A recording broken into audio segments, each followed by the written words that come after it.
Extrait de mon livre Cancel et contre-cancel culture, une méchanceté bienheureuse.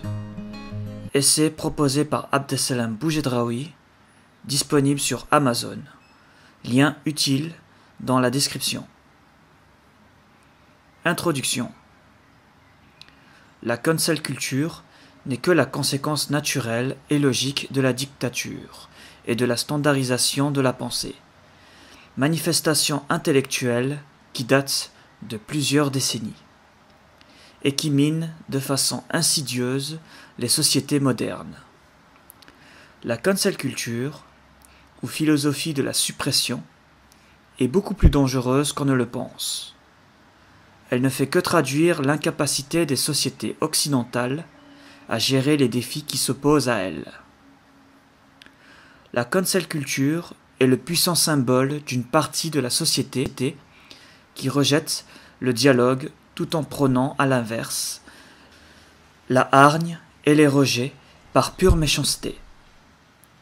Ceux qui professent la cancel culture savent qu'aucune loi ne les touchera.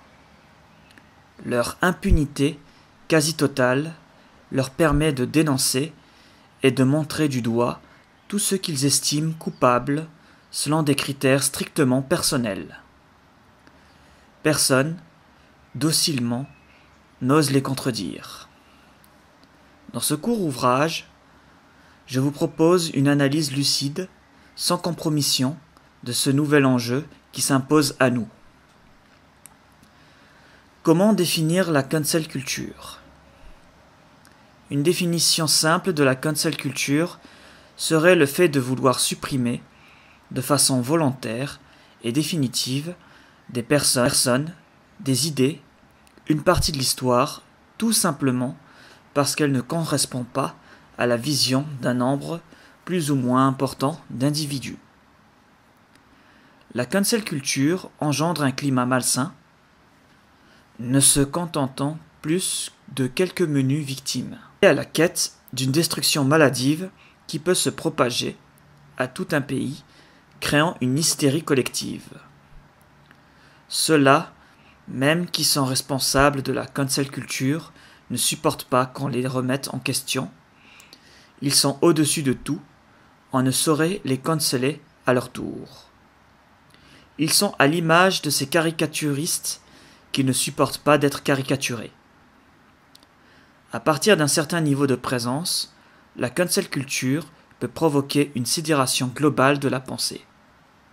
En effet, plus personne n'ose donner son opinion sincère ou non sur n'importe quel fait, même les plus insignifiants du quotidien. Ceux qui professent la cancel culture savent qu'aucune loi ne les touchera. Leur impunité quasi totale leur permet de dénoncer et de montrer du doigt tous ceux qu'ils estiment coupables selon des critères strictement personnels. Personne, docilement, n'ose les contredire. C'est là un aspect extrêmement dangereux et nocif qui peut aboutir à une peur généralisée de l'autre. Il serait intéressant de savoir si la cancel culture peut provoquer la décadence et le déclin des pays, ou si elle n'est qu'un phénomène qui accompagne cette même décadence. En ce sens, la cancel culture doit être prise au sérieux et tout doit être fait pour revenir à la raison, tant que c'est encore possible.